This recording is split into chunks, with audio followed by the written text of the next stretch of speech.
ए बबुआ अझुरैहा जनि तू ई भोजपुरिया माटी ह। जैसे अजमैबा अजमाल सोरहो आना खाटी ह। लुसुर फुसुर के हाल न जाने उहे करे जे मन में ठाने। मैं अपनी गज़ल की एक पंक्ति कहना चाहूँगा जी। कि जिससे भी मिलिए इस तरह कि फिर न मिलेंगे। अच्छा। जिससे भी मिलिए इस तरह कि फिर न मिलेंगे। मरहूम भी हो आप तो कोई खफा न हो। कहने को है सात सागर फिर भी खाली मन की गागर। पान वर्जित है अधर को, पान वर्जित है अधर को, उर में अनबुझ प्यास है। पोंछ मत आंसू की रोने का मुझे अभ्यास है। आई खुशी तो हंस लिए, हुए व्यथित तो रो लिए। उपमा दी जाए वह उपमान है। तो शेक्सपियर कालिदास के बहुत बाद हुए। तो होना तो ये चाहिए कि Shakespeare was the Kalidas of England. बिल्कुल बिल्कुल। Shakespeare was the Kalidas of England. लेकिन हम लोग अपनी अंग्रेजी मानसिकता के कारण कह देते हैं कि Kalidas was the Shakespeare of India. नमस्कार छपरा, आप सुन रहे हैं मुझे यानी मिली को और आप देख रहे हैं हमारा चैनल बोलेगा बिहार। आप सभी जानते हैं कि हर रविवार को हम लेके आते हैं एक बेहद ही खास शो जिसका नाम है बोलिए जनाब। जी हाँ, जैसा कि आप सभी जानते हैं कि हर रविवार को इस समय हम नए नए साहित्य प्रेमियों के पास पहुंच रहे हैं और उनसे आपको रूबरू करवा रहे हैं। इसी क्रम में आज हम फिर एक साहित्य प्रेमी के पास पहुंच गए हैं जिनका नाम है सुरेश कुमार चौबे। तो आइए सुरेश कुमार चौबे जी के बारे में हम उन्हीं की जुबानी जानते हैं। नमस्कार सर। नमस्कार। स्वागत है सर आपका हमारे इस चैनल पे। धन्यवाद। सबसे पहले तो मैं चाहूंगी सर कि आप हमारे दर्शकों को अपना परिचय दीजिए। मेरा नाम सुरेश कुमार चौबे हुआ जी। मैं इसी ज़िले में अमनौर प्रखंड में एक वैद्यनाथपुर गांव है, उसी गांव का रहने वाला हूं मूलतः। लेकिन मैं बैंकिंग सेवा में रहा हूं और सेवानिवृत्ति के बाद मैं छपरा में जी। अपने निवास में प्रभुनाथ नगर में रह रहा हूं। तत्काल रिटायरमेंट के बाद मैं साहित्यिक गतिविधियों में थोड़ा सक्रिय रहा हूँ, हो गया हूँ। वैसे साहित्य प्रेम मेरा बहुत पुराना है, लेकिन उसके लिए अवसर बहुत कम थे पहले सेवा काल में। फिर भी जहाँ भी अवसर मिलता था जी, मैं उसका उपयोग करता था और उस शौक़ को मैंने जिंदा रखा, जिसका उपयोग अभी मैं कर रहा हूँ। बिल्कुल, कहते हुए कि शौक बड़ी चीज़ है और हाँ। शौक हमेशा इंसान को अपने पास रखनी चाहिए। तो ये जो आपके साहित्य में जो रुचि थी वो मतलब आपको कब लगा कि नहीं मुझे साहित्य में भी रुचि है, मुझे इस फील्ड में भी कुछ करना है, ऐसा कब लगा आपको? मैं केंद्रीय विद्यालय का विद्यार्थी था जी। तो वहाँ पर सांस्कृतिक कार्यक्रम बहुत हुआ करते थे, लेखन प्रतियोगिता, वाद विवाद प्रतियोगिता। तो वहाँ पर एक स्क्रिप्ट दिया जाता था तैयार करने के लिए शिक्षकों द्वारा जी। तो उसमें मुझे लगता था कि नहीं, इसमें कुछ संशोधन की ज़रूरत है। यहाँ पर एक कविता होनी चाहिए या यह वाक्य ऐसे होना चाहिए तो अच्छा लगेगा। और उसको मैं अपने स्तर से बदल कर, और जो लोग स्क्रिप्ट देते थे उनको भी पता नहीं होता था कि हाँ इसने यह चेंज कर दिया है। जब मैं मंच पर पढ़ता था तो उनको लगता था कि ये तो बिल्कुल बदला हुआ है। तो मुझे कविताएं याद कम होती थी तो मैं कविता बना लिया करता था जी, है ना। और चूँकि लोगों को विश्वास नहीं होगा कि हाँ ये कविता इसकी है, इसलिए मैं कहा करता था कि किसी ने ठीक ही कहा है, और ऐसे कहकर मैं अपनी बात कहता था। अपनी ही कविता को किसी दूसरी की कविता के नाम पर कहता था। अच्छा। और लोग उसकी काफ़ी तारीफ करते थे, उस पंक्ति की, उस वाक्य की, उस कोटेशन की तारीफ करते थे। तो मुझे लगा कि मैं लिख सकता हूँ जी। है ना। तब मैं धीरे धीरे खुलने लगा। इसके बाद मैं स्कूल की पत्रिकाओं में अपनी कविताएं देने लगा। इंग्लिश की रचना हो, हिंदी की रचना हो, है ना। उस वहाँ से लेखन की शुरुआत हुई। लगभग 1975 से 74-75 से समझ लीजिए, मतलब ये शौक, लिखने का शौक। अच्छा। तो सर, जैसा कि आप अभी बता रहे थे कि जैसे कि 1975 से ही आप ये लेखन की विधा जो है आपने शुरुआती दौर में शुरू कर दी थी। तो एक चीज़ मैं और आपसे पूछना चाहूँगी कि आमतौर पे लोग देखते हैं कि हमें ये चीज़ें विरासत में मिली हुई हैं, तो क्या आपके फैमिली बैकग्राउंड में भी पहले से कोई इस चीज़ में लेके एक्टिव था, या फिर सिर्फ आप पहले हैं? वक्ता के रूप में थे। हमारे परिवार में हमारे दादाजी वो स्वतंत्रता सेनानी थे और कांग्रेस पार्टी के सक्रिय कार्यकर्ता थे, प्रखंड के अध्यक्ष भी थे और बहुत अच्छे वक्ता थे। तो यह चीज़ उनसे ज़रूर आई है, वरना ऐसे मेरे परिवार में कोई कवि के रूप में, लेखक के रूप में ऐसे उभर के सामने नहीं आया। आप पहले हैं। हाँ। चलिए, बहुत अच्छी बात है। परिवर्तन प्रकृति का नियम है और ये बहुत अच्छी बात है कि ये शुरुआत आप अपने परिवार में कर रहे हैं। एक चीज़ और, मैं जब आपके बारे में पढ़ रही थी तो मैंने देखा कि आपका जो क्वालिफिकेशन लेवल था, वो जो आपने एमए किया है संस्कृत से, लेकिन मैंने एक चीज़ देखा कि आप शुरुआत में अंग्रेज़ी माध्यम से थे। हाँ। तो मैं बड़ा कम देखती हूँ ऐसा कि अंग्रेज़ी माध्यम का स्टूडेंट है और वो बाद में आगे चल के संस्कृत से एमए कर रहा है। तो ये रुझान कैसे, क्या हुआ? मैं इंग्लिश मीडियम था और आपको यही ताज्जुब होगा कि मैं साइंस का विद्यार्थी था। हाँ, मैं फिजिक्स, केमिस्ट्री, मैथ्स ग्रुप का विद्यार्थी रहा और अच्छा विद्यार्थी था, लेकिन मेरी आत्मा रहती थी साहित्य में।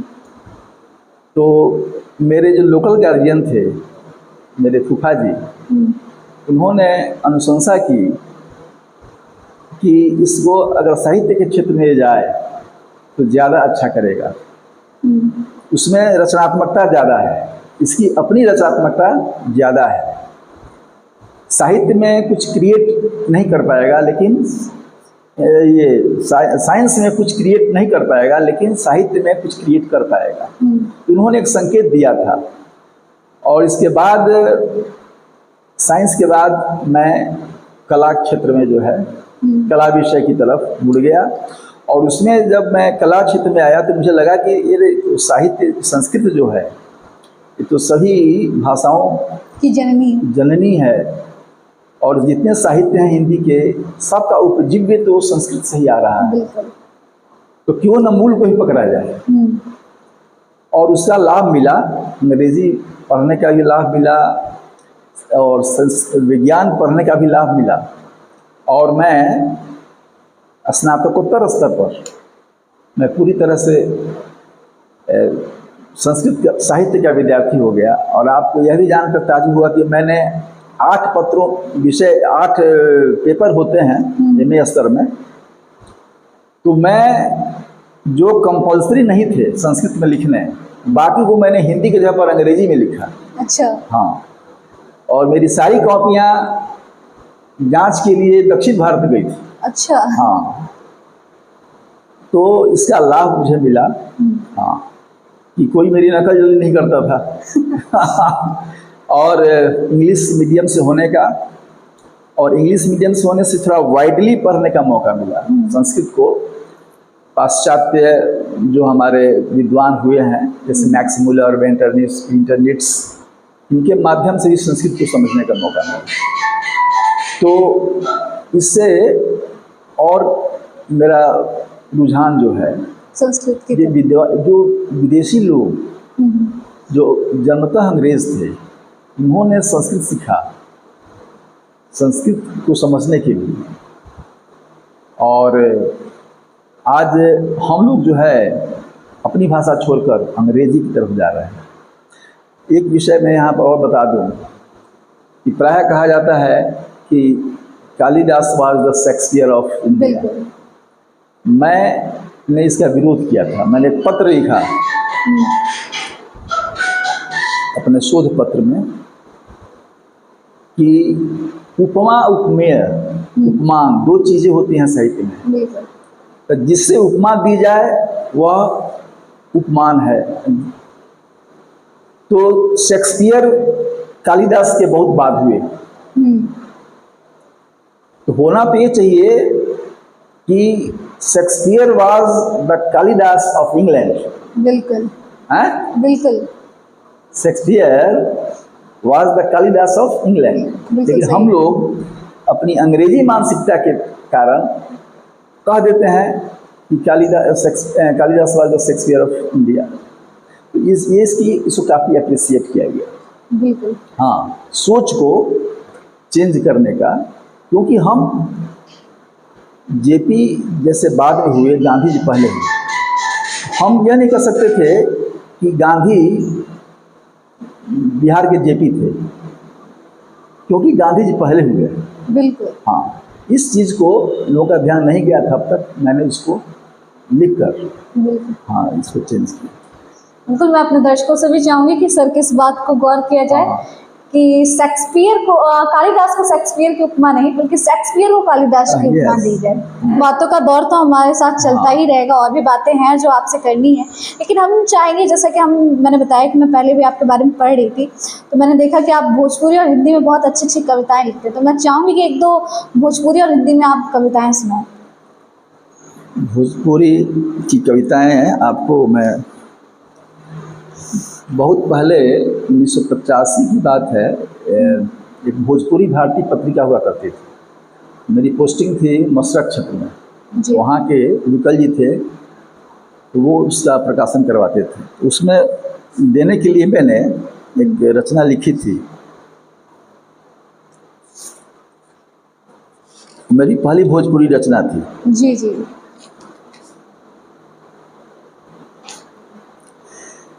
ए बबुआ अझुरैया जनी तू, शीर्षक है, ई भोजपुरिया माटी है। ए बबुआ अझुरैया जनी तू, ई भोजपुरिया माटी है। जैसे अजमैबा अजमाल, सोरहो आना खाटी है। लुसुर फुसुर के हाल न जाने, उहे करे जे मन में ठाने। सोझिया खातिर सोझिया हई, सोझिया खातिर सोझिया हई, टेटिया खातिर लाठी है। ए बबुआ अझुरैया जनी तू, ई भोजपुरिया माटी है।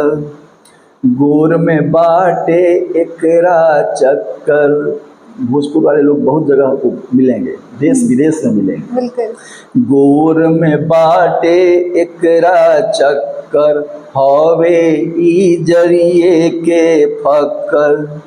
जन्म भूमि के माटी आपन, जन्म भूमि के माटी आपन, एकर असली थाती है। ए बबुआ अझुरैया जनी तू, ई भोजपुरिया माटी है। अपना खातिर जानो देला, बायकरा गर्दन में ठेला। अपना खातिर जानो देला, बायक गर्दन में ठेला। जैसन बाहर वैसन भीतर, जैसन बाहर वैसन भीतर, इहे कर काती है। ए बबुआ अझुरैया जनी तू, ये भोजपुरिया माटी है, रग में कजरी सांस में पुरबा, एकरा जीवन में हर सुरबा। बबुआ बाबू बोलिए कर, बबुआ बाबू बोलिए कर, सब करी हम जाती है। ए बबुआ अझुरई है जनी तू, ई भोजपुरिया माटी है। ना कांग्रेसिया ना भाजपाई, ना कांग्रेसिया ना भाजपाई, ना मुस्लिम ना सिख ईसाई। देश प्रेम रग रग में एकरा, देश प्रेम रग रग में एकरा, ईता देसिला पार्टी है। ए बबुआ अझुरई है जनी तू, ई भोजपुरिया माटी है। जैसे अजमई ब अजमाल, सुरहोवाना खाटी है। वाह, मज़ा आ गया सर। आप एकदम से क्या मैं बताऊं कि भोजपुरी एक समा बन गया था, और आप जितनी अच्छी रचनाएं लिखते हैं उससे अच्छा गाते हैं। एक और मैं चाहूँगी कि एक और भोजपुरी का, जैसा भी आप हिंदी भोजपुरी जैसा चाहें पेश कर सकते हैं, जो आपके दिल के करीब हो। भोजपुरी में भी लिखते हैं, एक गज़ल भी है और कुछ हिंदी कविता भी है। तो आप क्या पसंद करें? हिंदी कविताएं सर सुनाइए। हिंदी कविता, हाँ, भोजपुरी तो हमने एक सुन ली, हाँ। अब हिंदी कविताएं सुन लेते हैं।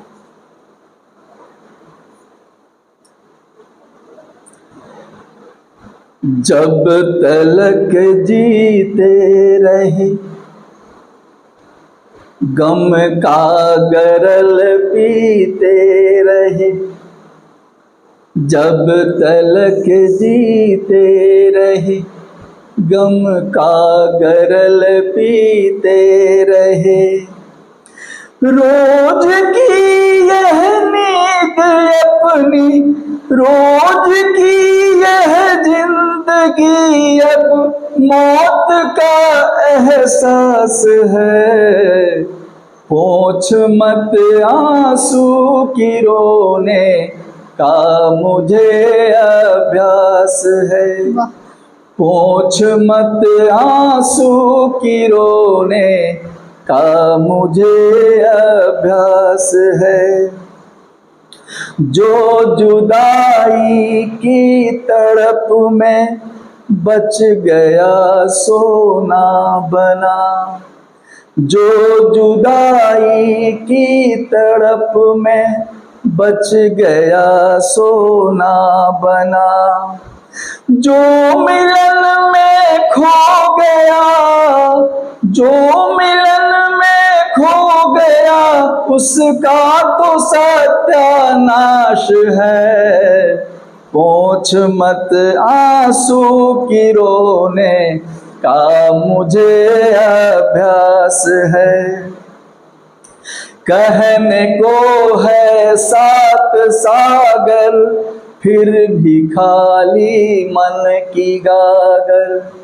कहने को है सात सागर, फिर भी खाली मन की गागर। पान वर्जित है अधर को, पान वर्जित है अधर को, उर में अनबुझ प्यास है। पोंछ मत आंसू की रोने का मुझे अभ्यास है। आई खुशी तो हंस लिए, हुए व्यथित तो रो लिए। आई खुशी तो रो लिए, हुए व्यथित तो रो लिए। कौन कहता है कि व्यक्ति, कौन कहता है कि व्यक्ति स्थिति का दास है। पोंछ मत आंसू की रोने का मुझे अभ्यास है। याचना क्यों क्यों निवेदन, कर्म अपना लक्ष्य भेदन। याचना क्यों क्यों निवेदन, कार्य अपना लक्ष्य भेदन। रात भर की शिविर धरती, रात भर की शिविर धरती, लक्ष्य तो आकाश है। पोंछ मत आंसू की रोने का मुझे अभ्यास है। पूर्ण कर बातें अधूरी, लौटना भी है जरूरी। अध्यात्म की बात है। पूर्ण कर बातें अधूरी, लौटना भी है जरूरी। ऐ पथिक पद में तुम्हारे, ऐ पथिक पद में तुम्हारे, शेष कुछ अवकाश है। पोंछ मत आंसू की रोने का मुझे अभ्यास है। रोज की यह जिंदगी मौत का एहसास है। बहुत अच्छा सर, मतलब समा बन गया था, हम कहीं जैसे लग रहा था कि खो गए थे। बहुत अच्छी कविताएं थी।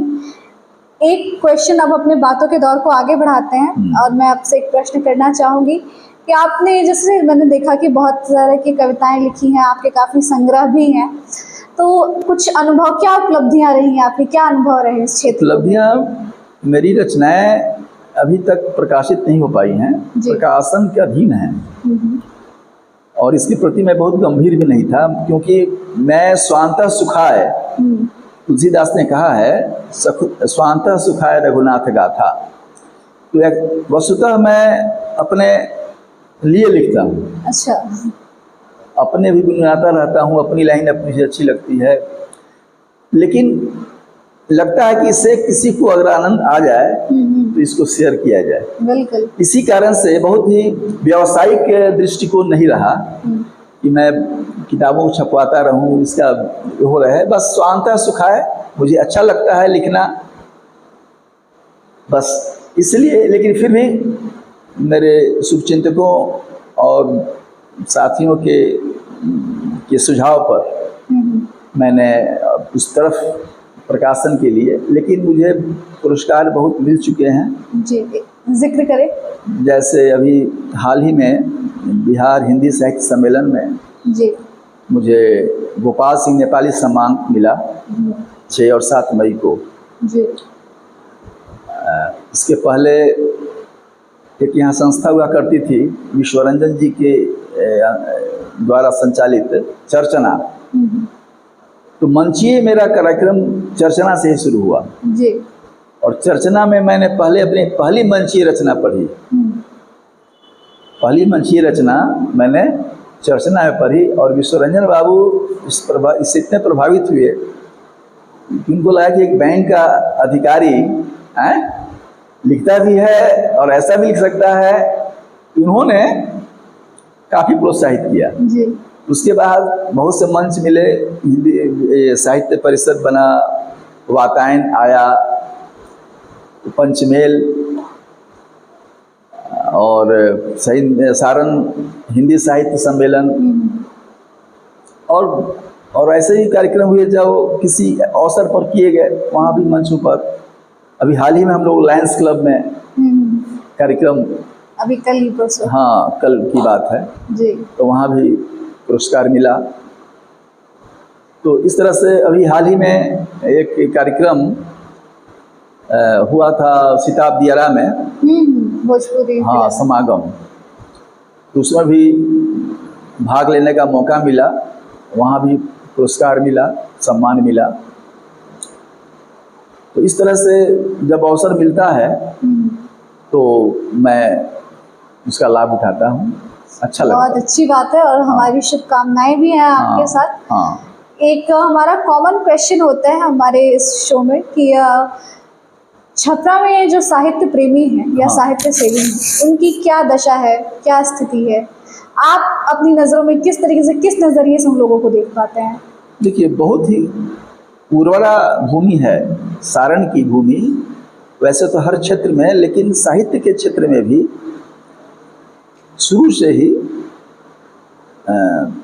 पंडित रामावतार शर्मा संस्कृत साहित्य के उद्भट विद्वान थे, और उस अपने यहाँ अच्छे अच्छे श्रीपूजन सहाय जी हमारे यहाँ रह चुके हैं प्राध्यापक के रूप में, और अच्छी परंपरा, साहित्यिक परंपरा रही है।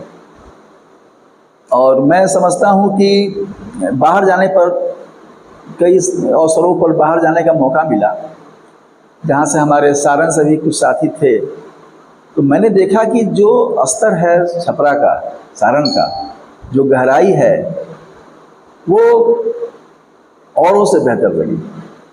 लेकिन यहाँ पर कोई ऐसा संगठन, ऐसा कोई उसको संपोषित रखने वाला मंच नहीं है संगठित करके। लेकिन जब भी इनको अवसर मिलता है, इन कलाकारों को, तो वे अपना जौहर दिखा जाते हैं। बिल्कुल। हाँ, किसी क्षेत्र में, काव्य का क्षेत्र हो, लेखन का क्षेत्र हो, गायन का क्षेत्र हो, लेकिन यहाँ पर ऐसा कुछ ऑर्गेनाइज्ड, संगठित रूप में, और आपको ताज्जुब होगा कि उनकी रचनाओं से उनकी अवस्था का अंदाज नहीं लगाया जा सकता है। बिल्कुल। हाँ, अवस्था के अनुरूप से अधिक गंभीर और अधिक ही परिपक्व उनकी रचना होती है। तो ऐसे बहुत ही उर्वरा भूमि है साहित्यकारों की यह, और ऐसे ऐसे भी लोग हैं जो गुमनाम हैं, जिनको शौक है लेकिन वो सामने नहीं आए। हाँ, वो लिखने का स्वांतः सुखाए लिखते हैं, और कभी या तो उनको मंच नहीं मिला, या फिर उनको ऐसे प्रोत्साहन नहीं मिला, या वो होता नहीं, संकोची रह गए। संकोची लिखते हैं बहुत अच्छा, लेकिन उसको पढ़ नहीं पाते, पढ़ा नहीं पाते, दिखा नहीं पाते। तो ऐसे भी लोग हैं मेरी जानकारी में। लेकिन सब मिलाकर साहित्यिक रूप से बहुत ही सारण प्रखर वैभवशाली रहा। एक लास्ट हम आपसे क्वेश्चन, क्या हम चाहेंगे कि आप अपनी कविताओं के अंदाज में ही इसका जवाब दें। आप हमारी छपरा को एक मैसेज दें, और मैं चाहूँगी कि वो आपकी एक कविता ही हो, एक कविता के रूप में आप अपनी हमारे दर्शकों को मैसेज दें। एक, जैसे मैंने एक बच्चों के लिए, युवाओं के लिए एक पंक्ति है मेरी, है ना, रखो पंख हर क्षण उड़ानों में तू, रखो पंख हर क्षण उड़ानों में तू उन्मुक्त है पथ चयन के लिए, रखो पंख हर क्षण उड़ानों में तू उन्मुक्त है पथ चयन के लिए, रात सोने की तेरे परी है बहुत, यह सवेरा नहीं है शयन के लिए। जीवन का सवेरा जो है शयन के लिए नहीं है, यह तैयारी का है। यह मेरी युवाओं को, यह मेरी पंक्ति जो है संदेश के रूप में हो सकती है। बिल्कुल बिल्कुल है, और मुझे भी सुन के काफ़ी अच्छा लगा, और मैं भी काफ़ी प्रेरित हुई आपकी और बात से। आम लोगों के लिए एक, मैं अपनी गज़ल की एक पंक्ति कहना चाहूँगा जी, कि जिससे भी मिलिए इस तरह कि फिर न मिलेंगे। अच्छा। जिससे भी मिलिए इस तरह कि फिर न मिलेंगे, मरहूम भी हो आप तो कोई खफा न हो। वाह। मरहूम भी हो आप, तो कहने का मतलब है कि किसी से मिलिए तो इस तरह मिलिए कि अगर हम न मिल सके तो उसको कोई शिकायत, हाँ, मतलब कि मोहब्बत से मिला जाए, जितनी देर रहा जाए मोहब्बत से मिला जाए, उनके साथ रहा जाए। ऐसा नहीं कि चलो इस बार, अगली बार किसी ने नहीं देखा है ना, तो हर मुलाकात को एक यादगार मुलाकात बनाया जाए, एक अच्छी मुलाकात बनाया जाए, बस इससे बढ़िया कुछ नहीं हो सकता। बिल्कुल, बहुत अच्छी बात कही सर, और बहुत अच्छा लगा आपसे बात करके आज। तो छपरा, ये थे हमारे आज के साहित्य प्रेमी, साहित्य सेवी सुरेश कुमार चौबे जी। बहुत बहुत अच्छा लगा सर आपसे बात करके। धन्यवाद। मैं बोलेगा बिहार को धन्यवाद देता हूँ कि उसने एक ऐसे संकोची साहित्यकार को तक अपनी पहुँच बनाई, और बहुत ही अच्छी तरह उन्होंने हमारी बातों को जो हम कहना चाहते थे उन्होंने मुझसे कहलवाया। ये बहुत बड़ी विशेषता है इस चैनल की। और मैं समझता हूँ कि इन्होंने यह जो पहल शुरू की है यह बहुत ही प्रोत्साहन प्रदान करने वाला और उत्साहवर्धन करने वाला कार्यक्रम है और छपरा के लिए एक नई चीज़ भी है। मैं जब इस बारे में जाना तो मुझे खुशी और आश्चर्य दोनों हुआ कि ऐसे भी युवा हैं जो इस तरह से भी सोचते हैं, कैसे कैसे उभरते हुए लोगों को, छिपे हुए लोगों को, संकोची लोगों को भी कैसे मंच प्रदान किया जाए, कैसे उनको सामने लाया जाए। और यह स्तुत्य प्रयास है और मैं इसकी सफलता की कामना करता हूँ। और मैं चाहूँगा कि यह अवसर और भी लोगों को मिलता रहे और यह कार्यक्रम बना रहे और बहुत ही फले फूले। धन्यवाद सर, हमारे लिए इतनी शुभकामनाएं हमें देने के लिए। वैसे भी मैं अपने दर्शकों को बताना चाहती हूँ कि जो चीज़ें प्रसिद्ध हैं या जो लोग फेमस हैं उनको तो सभी दिखाते हैं, लेकिन जो प्रतिभाएं कहीं छुप गई हैं, दब गई हैं, उनको हर कोई दिखाने का साहस नहीं करता। ये बहुत कठिन काम है और बहुत ही मतलब दुर्लभ काम है। बिल्कुल। तो छपरा, ये थे आज के हमारे साहित्य से भी हमारे आज के मेहमान सुरेश कुमार चौबे जी। तो आज के लिए बस इतना ही, हमें दे इजाज़त और देखते रहे हमारा चैनल बोलेगा बिहार। मिलेंगे हम फिर से अपने एक नए एपिसोड में एक नए साहित्य प्रेमी के साथ। तब तक के लिए धन्यवाद।